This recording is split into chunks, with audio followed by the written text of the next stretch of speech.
The Misadventures of VBS's Clothes. Chapter 1.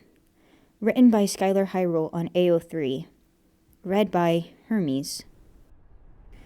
It wasn't a secret that Akito was an idiot for wearing 3 jackets 24/7. An wouldn't let up teasing him for it, despite knowing why he did. He'd throttle her, lovingly, one of these days for it, and sure, in summer he understood. He nearly passed out a few times in the 40-degree heat. But now? Winter? By God, he was winning at life. Bundled nicely in his hoodie and jacket, legs warmed up by the flannel shirt. It's a shirt on, not a jacket, so it technically doesn't even count. And sitting toasty while An froze her legs off. At least Kohane wore socks high enough to not die once it dropped below 5 degrees. They had been practicing at the park for the past 2 hours. Cold air tickling their throats as they sang, making it 10 times harder but even more satisfying when they got it right. Now, as dusk completely faded, they simply sat on the benches. Well, he grinned at An, almost everyone. "It's a metal bench!" She gestured at it, crouching to hug her legs to her body. "I'll get stuck or something and lose my legs to frostbite. Is that what you want? You want me to die? Are you gonna carry me everywhere?" Kohane stifled her laughter. "An-chan, you're not gonna get stuck to it. That only happens when something is wet." "I am wet! Sweaty! So sweaty! I'll peel off the metal like an onion." "Can you not? Holy shit! That's not a visual I wanted today. Ugh!"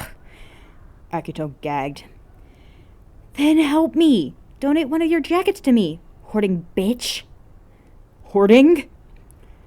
She stood up, reaching to untie his flannel shirt. "You heard me. Give it." He squawked indignantly, slapping her hands away. "Fuck off! Maybe if those tiny-ass shorts weren't glued to your goddamned body, we wouldn't have this problem." "Akito," Touya nudged him. "It's not like you need it right now. Wouldn't it be better to let her have it?" "See? Thank you! Someone with common sense," An beamed at Touya. He grumbled, rolling his eyes, but continued untying the shirt where An had half pulled the sleeves apart. He balled it up and threw it at her just to get some semblance of revenge. She just stuck her tongue out, wrapping it around her waist and sitting next to Kohane with a sigh. The ensuing silence was nice for about 5 seconds. "Akito?" He opened one eye to peer at Kohane next to him, making a questioning sound in response. Would I be able to borrow your jacket? It's getting kind of cold." He glared at her. "You have your own? Unlike idiot McGee over there." She grinned sheepishly. "Yeah, but it's all the way over there." She pointed 2 meters to the edge of the bench to her bag, a bag that was easily within arm's reach for Touya. "What?" "Please?" God, he was weak for puppy dog eyes. "Fine," he bit out, shrugging off his black jacket and placing it over her head far gentler than he had with An. "Thank you." She shimmied into it, sighing in relief as the heat hit her.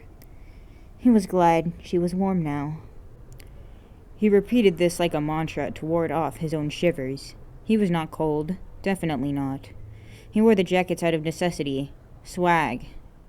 There was a tapping on his right, and he stiffened. "Touya, I swear to God if you say what I think you're about to, I'm leaving you all to die." An's burst of laughter smothered any response Touya could make, Kohane quickly following, both of them dissolving into giggles. He turned slowly to Touya, only to see the stupidest grin on his face. He wanted to be mad so badly, but Touya, smiling. The sacrifices he made for his stupid partners. "Kohane is right. It is getting quite cold," Touya managed to say with a straight face. Akito grumbled under his breath several swears he knew Ken-san would kill him for. "You wouldn't want me to get sick, right?" "Touya, you are literally wearing more jackets than I am right now." "I don't know what you mean." "Fuck you, fuck you, fuck you, fuck you!"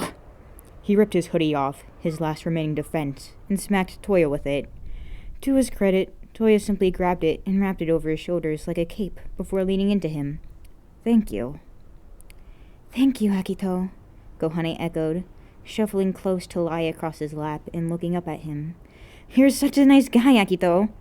On joined them, shit-eating grin still plastered on her face, and resting her head on his shoulder. He buried his head in his hands. I hate you guys.